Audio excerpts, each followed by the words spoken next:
Welcome to our second week in our Lenten study.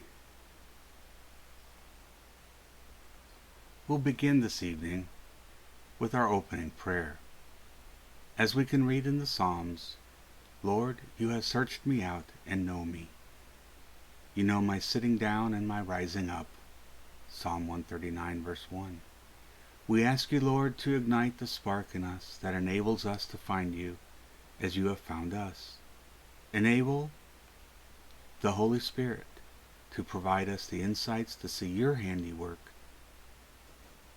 all around us as well as in the Word. Let us hear this evening and let us understand for the rest of our lives. Amen. We're going to continue on with our study of Bishop Knisely's Lent is Not Rocket Science. And again, I remind everyone, if you don't have a copy of the book, I recommend you go out to Amazon or one of your favorite bookseller and pick one up. If you would like to get one in hard copy from the church, let us know, and we will make sure you get one to have in hand and study during the rest of the week. So in week 2, reading from Bishop Knisely's work. When we look upon a star, we're actually seeing a very delicate balance between the massive forces that are simultaneously working to explode the star and collapse it. And we're going to come back to that after we talk about Olber's paradox first. So, why is the sky blue? How many times have you been asked that? Or why is the sky dark at night? And both of those questions turn out to be very interesting answers, but the latter question has a lot more implications. The answer to the question about the dark sky at night requires us to think a bit about what we know of the universe. Prior to the last century, scientists of the Enlightenment believed that the universe had always existed and was of infinite extent. But that infinity of scale creates a problem when we think about our dark sky. Imagine if you're standing in the deep woods of a forest. The foliage and the undergrowth are so thick that you can't see any direction other than green. I mean, you can look up, you see green, you look right, left, green. It's just the forest around you. You don't see the sky. The forest floor is in perpetual twilight, even in the middle of the day. Because wherever you're standing, eventually there's going to be a plant blocking your view and the light coming to you. You see the sky is filled with stars, with each one as a small point of light. In part of the sky, when we look out into the plane of our own galaxy, the stars appear so close together that it looks like there's a cloud that stretches all the way around the sky. That cloud is actually the Milky Way galaxy, and our line of sight eventually finds a star that blocks it from looking any further. If the universe is of infinite extent, then it stands to reason that no matter where we look, in the sky, we should eventually see a star. So, even though it may be very far away, but we should eventually see that star coming to us. In other words, the sky should be light, not dark at night. And there we have the paradox. I'll take myself out of the picture, and you can see Olber's paradox.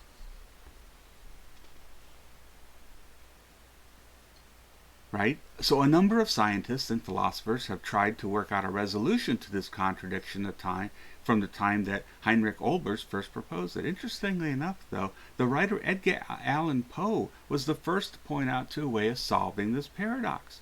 He suggested that the only way to understand what we see in the darkness of night was to conclude that the universe was not infinite. It either had an edge, or something scientists didn't want to accept, or it must have had a beginning. If it had a beginning, then even if the universe is infinite, we couldn't see all of it. We could only see the portion that is as far away as light has traveled since the moment of the universe's beginning. It's Genesis. Isn't it extraordinary? We can go out at night and look up into the sky and see and realize that the sky is dark because the universe had a beginning. the simple existence of nighttime proves to us that time had a start and that the universe has a history. Then it's not too far a line for us to reason that why did that beginning happen? Or what? Or who caused it? The dark sky invites us to wonder about the existence of the Creator. Paying attention to the smallest things in our day-to-day existence can take us into the presence of the greatest questions and answers of human experience. Today, pay attention to that experience and take on the spiritual discipline of asking yourself why. And I think Bishop Knisely had it correct. So in this second week, we're actually going to now change our perspective.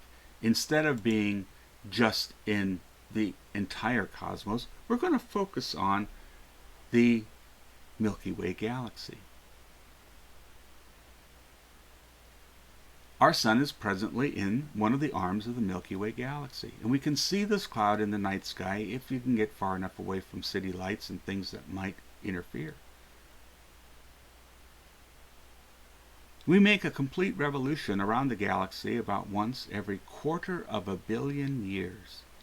So using the commonly accepted age of the Earth as 5 billion years, we've toured around the galaxy about 20 times. The distances and the timescale of the galaxies and vast reaches of empty space between the stars are hard for us to imagine, but the galaxy seems relatively cozy compared with the near absolute emptiness of the space between the galaxies. But even that space, which is galactic scales, is not terribly large. We have a few galactic radii at the most, and it's dwarfed by the voids of empty space between all of these galaxies and the vast reaches of the universe. Yet God is in all of this. God is found in the whirling energy at the core of the galaxy.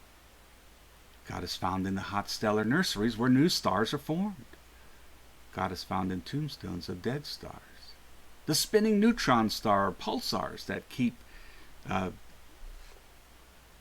humanly imaginably perfect time as they pulse, and it's consistent. We can tell exactly how far they are and exactly what their period is going to be. It is just amazing. And God found a vast, cold, empty space. The majority of our universe, God is still there. There will never be sound or light. God is still there. Trying to imagine God filling all of the vast array of interstellar and intergalactic space causes us to stop and wonder that this same God is mindful of us, of humanity. It's probably beyond anyone's ability to comprehend, but God tells us that it is so. Jesus insists on it when he says that God knows our daily needs and even the number of the hairs on our head. How can this be? What it means, then, to be human are frequent sources of wonder for all of us in our prayer life. This week, we're going to turn to the galaxy and the stars and keep in mind that God is in the middle of all of this grand scale of creation. So some questions to ponder before we go to our last segment. Look for God in all the small things in life this week. Is it possible for you to see God's constant action in history? What will you pray to God to do next in history? Where do you see God in the daily news today? Where do you see God in the small things in your life? So what do we see when we're looking upon a star as we began this evening? We're actually seeing the delicate balance between the star trying to explode and gravity pulling it back together. Stars are essentially gigantic clouds of gas, primarily hydrogen, and they're organized by the gravitational attraction into roughly a spherical shape. And what's interesting is that as the star tries to heat up because it has a nuclear fire in the bottom of that star, that's what's at the core.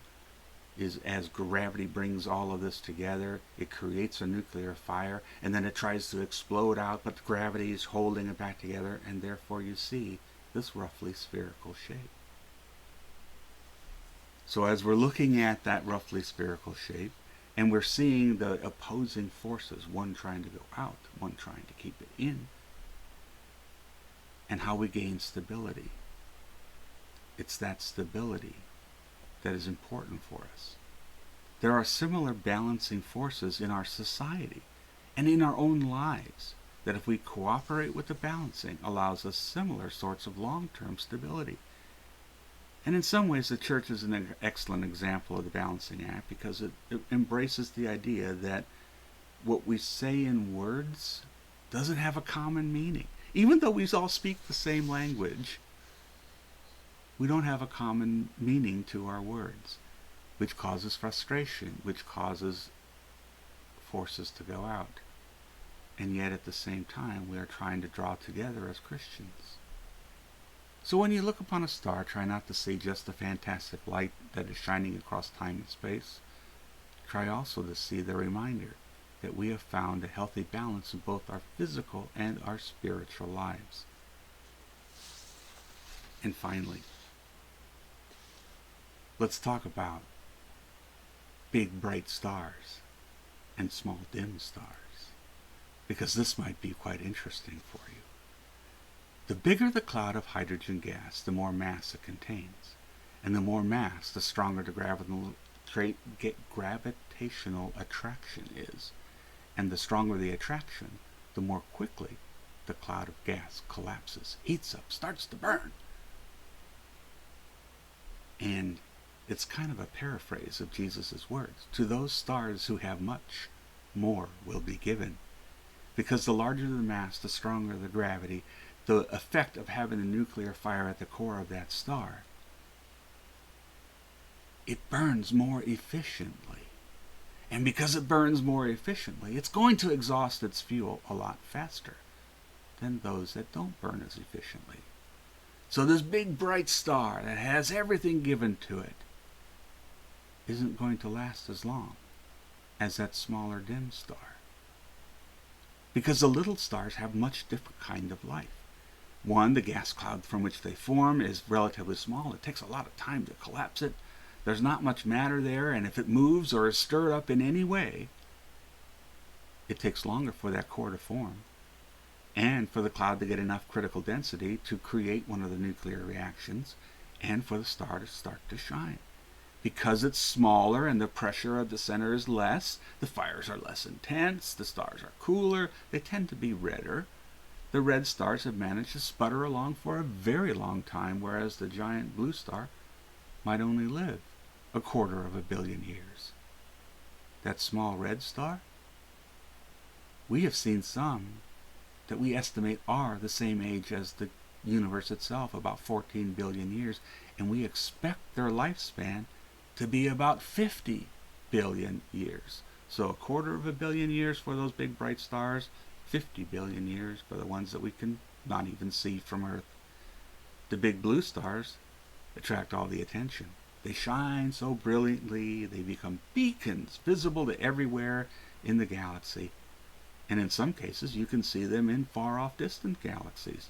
But soon they're going to exhaust themselves. The red stars, the little stars, they manage in a quiet way to keep on burning, lighting up their region of interstellar space for an unimaginably long time. The things that attract our attention are effort, both ephemeral and temporary. And that which we barely notice seems to endure practically forever. There's an obvious spiritual parallel here, and so much of what we notice in our lives are the same things that grab our attention. But soon we either tire of them or they turn out to have no lasting power. The smaller, simpler things we often take for granted, are the things that endure. The little things, the quiet things, are most often the places where we encounter the stability that allows us to see more fully the purpose of creation. Our parting questions. What in your life is commanding your attention right now? Is it something that will last? Or is it a desire or idea, though it burns bright, will soon disappear? And what is there in your life right now that you might miss if you didn't pay attention, that will endure and give life in the long term? And where will you choose to focus your attention today? See you next week.